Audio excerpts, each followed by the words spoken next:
All right, everybody, welcome to On the Screws Golf. We'd like to thank you for being here on the stream. So what? And welcome to DCF&P, baby. And again, thank you so much for attending, and please consider subscribing. All right, everybody, welcome to the tournament overview for the 9-hole Cup. Namhe Cliffs rookie level here at On the Screws Golf. So what I wanted to do was, for my own knowledge, wanted to go through the qualification round, what the score was, what clubs and balls we used, and then go to the final round, see what changes, and see what the score difference is. And then after we do that, we'll get into exactly where we finished. Now, we shot 19 under. I believe that's going to be good for a top spot. I don't know yet. This is the review and the reveal, so we'll see here in just a few moments. So let's get into it. So taking a look at the qualification round for the Namhe Cliffs 9-hole Cup, we were able to shoot a -16. So on hole 1, we used a Titan ball and hit the drive, hit it just past the pin, and we're able to make an eagle putt. On hole number 2, what we did was we used a Titan ball, and what we tried to do on 2 was a rough bump, and we went 1-to-1 on the wind with the Titan ball and a Hornet, but we didn't go 1-to-1 +1, and we rimmed out on the left edge and we circled the cup. So we made birdie there. Then on hole 3, we went straight with a berserker because we had a favorable wind with an EM8. We bounced it off that little island that was straight ahead of us, got it way down there, but unfortunately I didn't put any curl on it, so we got in the rough, and with the Nirvana 4, we were able to do a rough bump onto the green and then make an easy putt for eagle. Hole number 4, we did go ahead with the Navigator ball, and we were able to, on the left-hand side, go ahead with 2 backspin with a Goliath 8, aim it directly in the hole, 20% at min adjustment, and we made the hole in 1. Hole number 5, we decided to go ahead and take the right fairway angle with a katana due to the wind angle again, kind of like in our face and pushing from left to right. So we hit it out to 302 yards.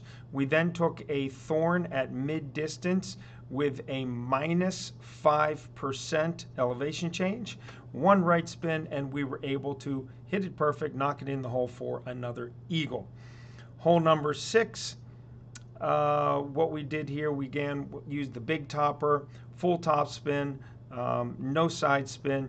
We did hit the overpower perfect, knocked it up there in about the 340-ish range, right near that shadow. We then used the Firefly 6 at -5% at max distance, and we were able to hit a great left ball here and just missed the left edge, and we rimmed it a little bit, and we finished behind the hole for an eagle, missed the albatross there. Hole number 7, trying to think of all these holes. Hole number 7, we did full top spin, 1 right spin, pretty much full overpower off of 10% max, and we hit it through the green and ended up behind the pin in the rough. We then took the Nirvana 4, and we were able to convert that into an eagle on hole 7. Hole number 8, we used the Navigator, and we went with 25% at mid and 4 backspin, aimed the ball guide in the hole, and we missed just to the right of the hole. So we did make birdie there. Hole number 9, we went with the Berserker power shot right over the causeway onto the other side with 2 top spin, 1 right spin, a little bit of curl, and we had thorn distance at max, and we ended up basically behind the hole by about a half a square, and just missed the albatross, but we did settle for eagle. And as you can see, we did finish at minus 16. So a lot of Titan balls, 4 Titan balls, 2 navigators, a katana, and 2 berserkers, trying to get a flavor for the course. All right, moving on to the final round. As you can see here, we significantly improved our positioning. Again, pretty much very similar to what we did in the qualification round with the navigator balls, the Titan balls, 1 katana, and we used 2 power balls. But we switched it up a little bit. So instead of 9 with a berserker, we used a katana. And then instead, we did use the season 10 ball, which is a wind 4, power 4 ball because of that headwind on the final round. So that was on hole 3. And then on hole 5, I wanted to make sure that since we made birdie on 4, we got it as close to the green as possible. It was a favorable wind from left to right.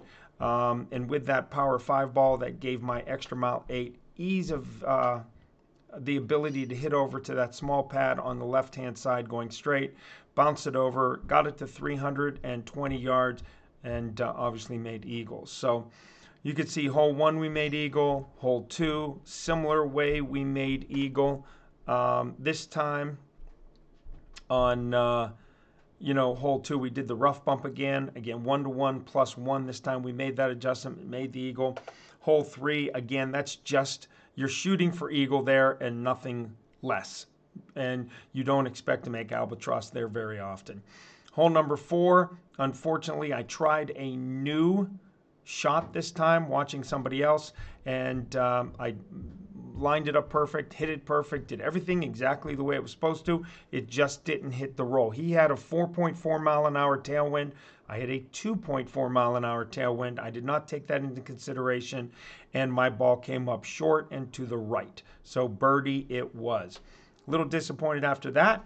We then said, well, I'm not going to miss this, so I'm going to make a power 5 play here, get it right next to the green, easy chip for eagle, and that's what we did with the Firefly 6.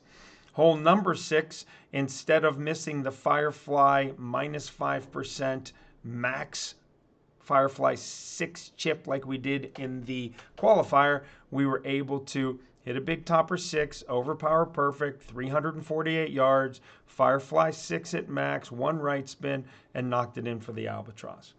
Hole number 7, we did make the eagle again. This time we only used full topspin, but only to the bottom of the power circle. Did not do much overpower at all. We came up short of the green, made an easy Firefly 6 chip shot, and we were off with an eagle there.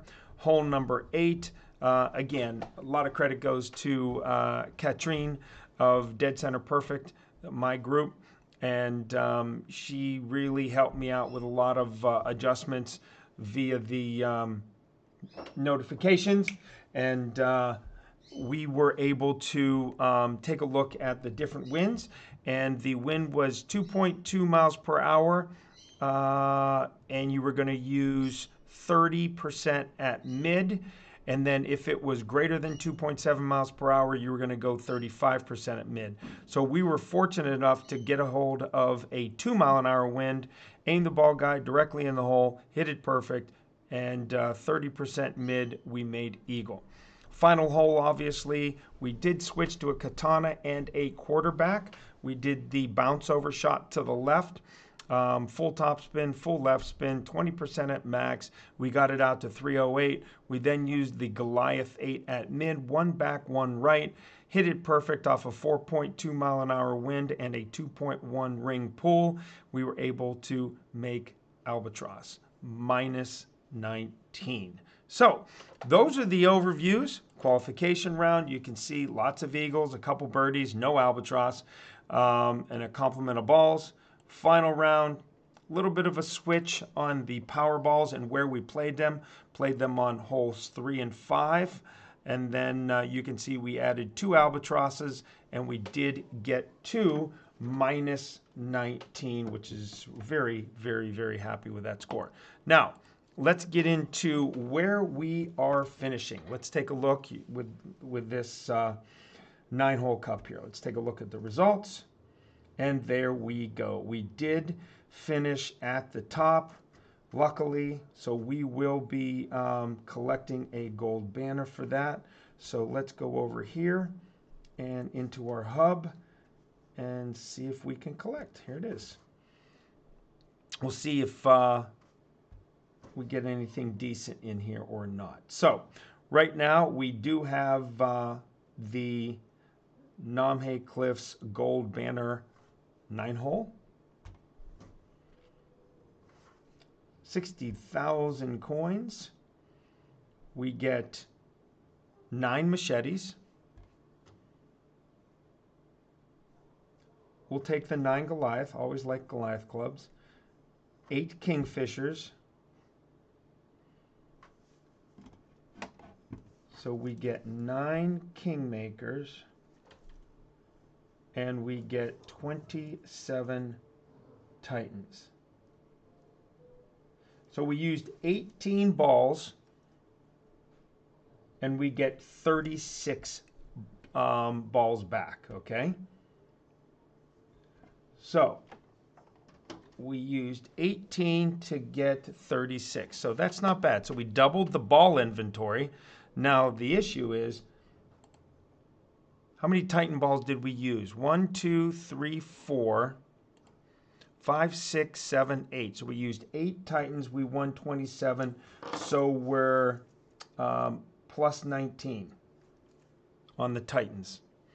Then we have 9 Kingmakers. So we used a Katana and 2 Navigators. So that's 3 in the final round. And we used 1, 2, 3, so that's 6. So we're plus 3 Kingmakers, and we gave up 4 Navigators and 2 Katanas to get a positive 3 Kingmakers. Then, of course, we used 2 Berserkers, which we can always get back in the free shot, so we're not worried about the Berserkers. But we did use 1 Season 10 and 1 Liberty Ball. So they both netted us eagles, and they were both very important eagles. You can see the albatrosses came with, the Katana and the Titan balls. So overall, with the ball management, the course management, utilizing the right clubs and the ball combinations, we netted ourselves a plus 19 Titans and a plus 3 Kingmakers. And I would say that is a positive result for this 9-hole cup tournament. So in some of these other tournaments, you have to use more win balls and greater assets than you'd want to. But in this case, we netted a positive benefit for this tournament. So I want to say thank you all again for joining us here at On the Screws Golf. And thanks for watching. Thanks for the thumbs up. And of course, if you're not already subscribed, please consider hitting the subscribe button. There's a bell notification for more videos like this, as well as when we go live. So again, have a great night. Have a great weekend. Happy Valentine's Day to everybody, and we'll see you soon. All right, everybody, welcome to On the Screws Golf. We'd like to thank you for being here on the stream. So what? And welcome to DCF&P, baby. And again, thank you so much for attending, and please consider subscribing.